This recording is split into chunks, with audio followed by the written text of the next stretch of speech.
Fakta Israel Skakmat Profesor Hukum.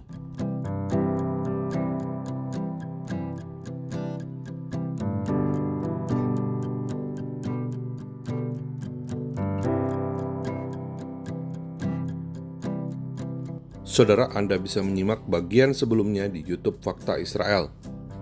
Ya, Mbak Monik, dengan segala hormat, saya minta tidak usahlah mengatakan bahwa Hamas itu adalah teroris dan lain sebagainya. Karena itu pasti akan menyakiti perasaan rakyat Indonesia. Kenapa? Faktanya Karena demikian. pada waktu Faktanya kita demikian. berjuang untuk kemerdekaan, kita pun dianggap sebagai para pejuang ini adalah ekstremis. Dan kita tahu bahwa setelah merdeka, mereka-mereka ini adalah seorang pahlawan. Itu yang pertama. Yang kedua, memang tanggal 19 Februari nanti Bapak Presiden akan bertemu dengan Presiden Trump dan kepala pemerintahan, kepala negara yang menjadi anggota BOP. Nah, di sini Bapak Presiden tentu harus mendapatkan mandat yang jelas. Karena dalam media di Israel disebutkan bahwa Indonesia adalah negara pertama yang akan menyumbang pasukan di ISF. Dan kemudian kita tahu bahwa dari pihak Hamas dalam wawancara dengan Al Jazeera versi bahasa Arab dikatakan bahwa mereka tidak menghendaki pasukan Indonesia itu berada di Gaza. Tapi kalau di perbatasan mereka bisa menerimanya. Dan ini merupakan amanah yang diberikan oleh Palestina kepada Indonesia, karena kita tahu pada waktu Bapak Presiden menerima para tokoh Menteri Luar Negeri dan lain sebagainya itu, beliau mengatakan bahwa kenapa Palestina tidak ada dalam BOP.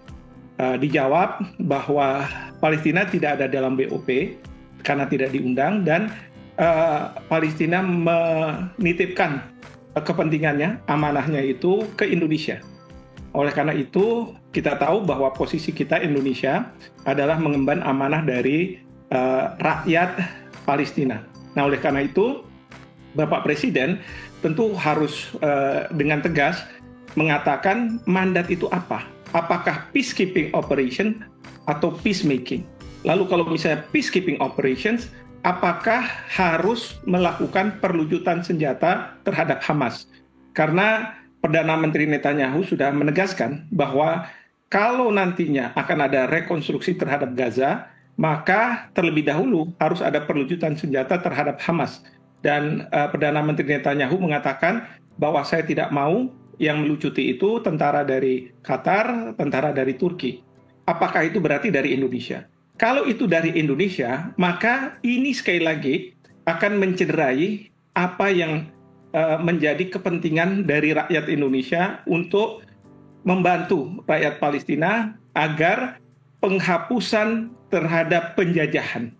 Nah, ini yang kita tidak inginkan, dan saya yakin dari pihak Hamas juga tidak mau. Karena ini pasti Hamas juga tidak mau begitu saja menyerahkan senjata, dilucuti senjatanya.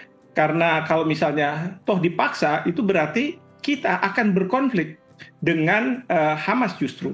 Jadi saya tidak ingin juga kalau misalnya ISF ini digunakan sebagai alat legitimasi bagi pihak Israel untuk melucuti senjata dari Hamas. Okay. Karena ini sama saja kalau bahasa Jawanya nabok nyilih tangan. Iya. Nabok tapi pinjem tangan Indonesia yang dipinjem. Nah, itu yang nggak boleh. Baik, Prof. Hik sudah bergabung kembali. Coba saya sapa, Mbak Monik bisa mendengar suara saya? Iya, saya bisa dengar. Iya, Mbak Monik, ini kan judulnya Board of Peace ya. Kalau menurut Anda, definisi peace bagi Israel itu seperti apa? Sejak tahun 1993, Israel sudah mau berdamai. Saya ulangi, sejak tahun 1993, Israel sudah mau berdamai dengan Palestina. Terbukti dengan pemberian lahan untuk otoritas Palestina berkuasa. Seperti Bethlehem, Jericho, Shechem yang sekarang dinamakan Nablus, dan lain sebagainya. Tahun 2025, Israel juga memberikan Gaza kepada otoritas Palestina. Jadi, keinginan berdamai dari Israel sangat besar. Buktinya mereka mendapatkan Nobel Perdamaian pada tahun 1994. Nah, Bapak Ibu semua, saya ingin menekankan begini. Setiap kali saya berbicara, sudah 2 kali saya berbicara di NTV, dan narasumber selalu menolak jika saya mengatakan Hamas itu adalah teroris, disamakan dengan pejuang kemerdekaan. Pertanyaan saya, pejuang kemerdekaan Indonesia, apakah mereka melakukan penculikan? Apakah mereka melakukan penyanderaan? Apakah mereka melakukan pemerkosaan dan pembunuhan massal seperti yang dilakukan oleh Hamas? Tidak. Pahlawan Indonesia tidak melakukan kekerasan dan teror. Itulah bedanya pahlawan Indonesia dengan kelompok yang menamakan diri sebagai pejuang kemerdekaan, tetapi dengan cara-cara kekerasan dan teror. Kita harus bisa membedakan hal ini.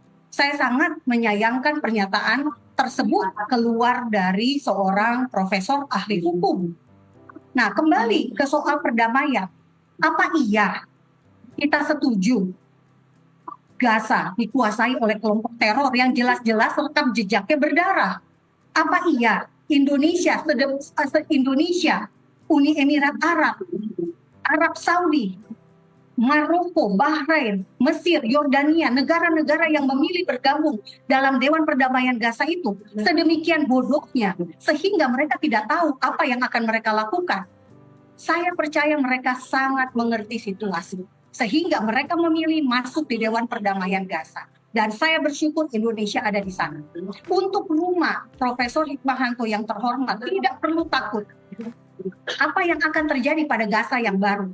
Mereka harus bekerja keras membangun Gaza agar menjadi layak ditinggali.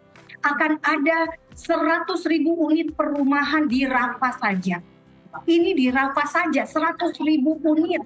Dan jelas itu untuk warga Gaza, bukan untuk warga Israel. Israel sangat tegas dalam hal ini.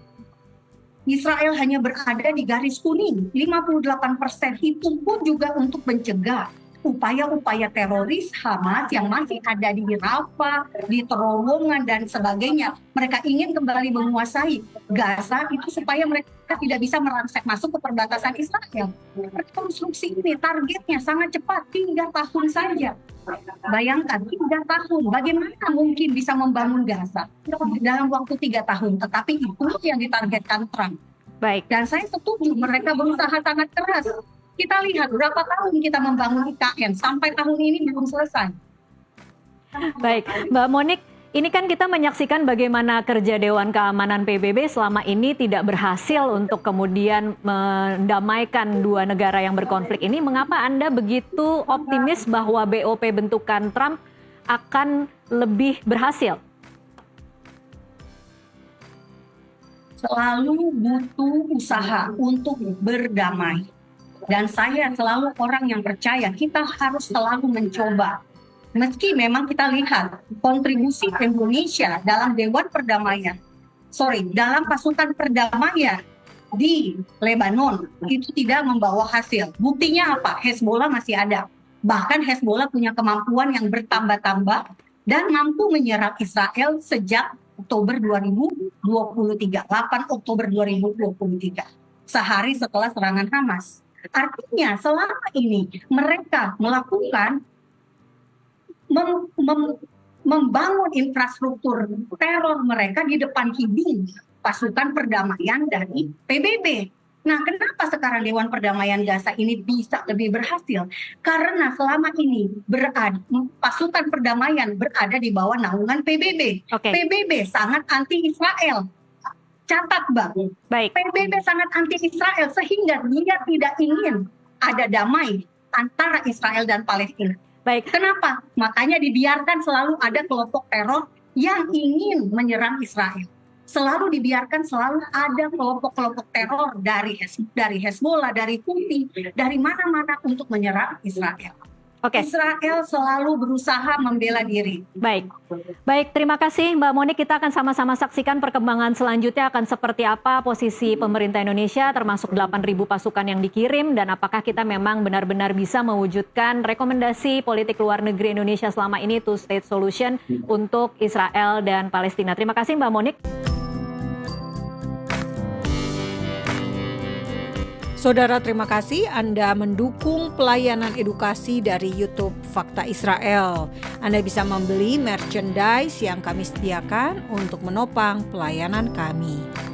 Salam damai dari Fakta Israel. Am Yisrael Hai, bangsa Israel hidup.